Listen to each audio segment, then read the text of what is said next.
There's a scene that happened this morning that will go down in history. A pope responding to the President of the United States from a plane flying over the Mediterranean. 3 words that have gone around the world. I'm not afraid.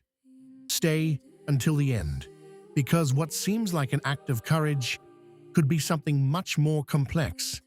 And the question no one is asking yet, the real one, completely changes the way you look at this pontificate. Let's take a step back.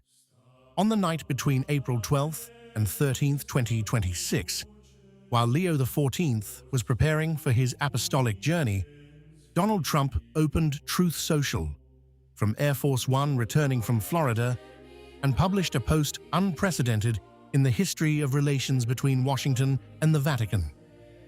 Trump wrote these exact words: "Leo XIV is weak on crime and a disaster on foreign policy." He added that he doesn't want a pope who thinks it's right for Iran to have a nuclear weapon. He recalled that during COVID, priests and ministers were arrested without the pope protesting. And then came the sentence that shook everything. Trump claimed credit for the election of Leo XIV to the papacy. He argued that the pope had been chosen solely because he was American, as a means to manage relations with the American presidency. "If I weren't in the White House," Trump concluded, "Leo wouldn't be in the Vatican." All this happened while the Pope was embarking on an 11-day trip to 4 African nations: Algeria, Cameroon, Angola, and Equatorial Guinea.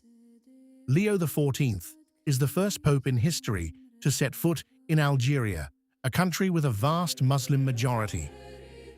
On the flight to Algiers, journalists caught up with him, and Leo XIV responded without hesitation. "I am not afraid of the Trump administration. I will continue to speak out loud about the gospel message, because that is what the church exists for, what I exist for." He added 3 sentences worth quoting in full. "I don't see my role as that of a politician. I'm not a politician. I don't want to get into a debate with him." And he quoted the Gospel of Matthew. The Gospel's message is very clear: blessed are the peacemakers. He promised to continue promoting peace, dialogue, and multilateral relations among states, seeking just solutions to problems. The United States Conference of Catholic Bishops also reacted. The organization's president, Archbishop Coakley, said he was disheartened by Trump's words, clarifying that the Pope is not a rival of the president, he is the vicar of Christ. Let's pause for a moment. This story has layers that the mainstream media isn't touching, and the first layer is the most important for those who love the Catholic tradition. Leo XIV's "I am not afraid" has already become a global headline. Everyone celebrates it as an act of courage. The first American pope challenging the American president, the church refusing to bow to political power. It's a perfect narrative.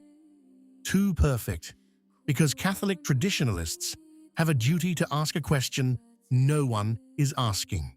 Courage is measured not only by who challenges you, but most importantly, by what you defend. Leo XIV finds the courage to say, "I'm not afraid" to Donald Trump in front of microphones around the world.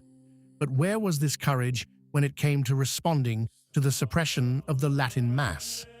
Where was this loud voice when traditionalist communities were being stripped of their parishes, one after another, in silence? Where was the evangelical firmness when the pontificate was asked whether it intended to reintegrate communities tied to the traditional form of the Roman Rite? Selective courage is not courage, it's politics with a cross on one's back. And here we come to a detail that almost no media outlet has fully analyzed. Trump's post features a name: Louis Prevost, the Pope's brother. Trump wrote that he prefers him to Leo XIV because he's all MAGA and understands things. Never before in the modern history of the Church had a head of state appointed a relative of the Pope as a moral alternative to the reigning pontiff. In other times, this would have been called political interference in ecclesiastical affairs, a diplomatic scandal of historic proportions. Today, it's a post on Truth Social that flows between sports scores and weather forecasts. There is, however, a second level of interpretation worth exploring. Leo XIII's response, "I am not a politician," is immediately followed by a series of foreign policy declarations promoting peace, dialogue, and multilateral relations between states. This is the structural contradiction of the post-conciliar pontificate. The Pope denies being a politician and then acts exactly like one. This isn't just a problem for Leo XIV. It's the problem of every pontificate that has used the gospel as an instrument of foreign policy rather than as a proclamation of absolute truth. Peace is an evangelical value, but the way in which peace is sought is not in itself necessarily evangelical. There's a historical comparison worth considering. Leo the Great, the Pope who met Attila on the Mincio River in 1452, didn't approach Attila with a document on peace and multilateral dialogue. He went as the vicar of Christ, with all the supernatural authority that comes with that role. Attila stopped, not because Leo had a good speech, because Leo was what he said he was, and the world, even the pagan and barbaric one, recognized that authority. Leo XIV shares the same name. But the question traditionalists ask is, does his moral authority come from living the gospel in its entirety or from the right statements at the right times in front of the right microphones? The answer to this question isn't in Trump's post. It's not even in the "I'm not afraid" he uttered on the plane. It's in the concrete decisions Leo XIV will make or not make in the coming months regarding Catholic tradition. Every silence will be as eloquent as every public statement. The trip to Algeria adds the final dimension to this story. Leo XIV is the first pope in history to visit that country, a pastoral choice that certainly requires courage. But one cannot help but notice the contrast. The Pope finds the courage to go where no predecessor had ever gone, among the faithful of another faith, in Islamic lands.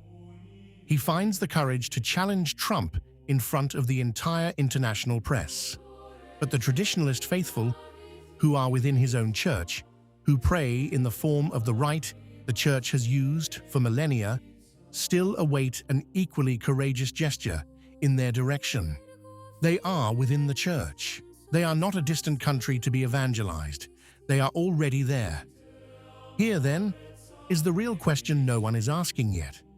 Is Leo XIV's "I am not afraid" a prophetic declaration, an act of evangelical parrhesia like that of St. Paul before Nero?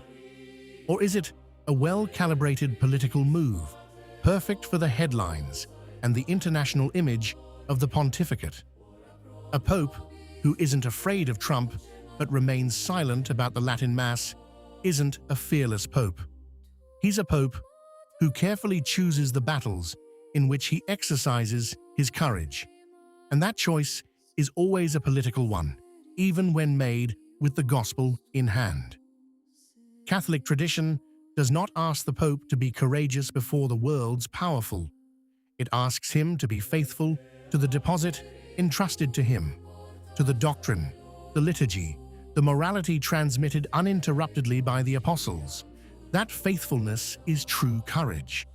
Everything else, however spectacular, is mere news. What do you think? If you liked the video, comment "Amen." God bless you.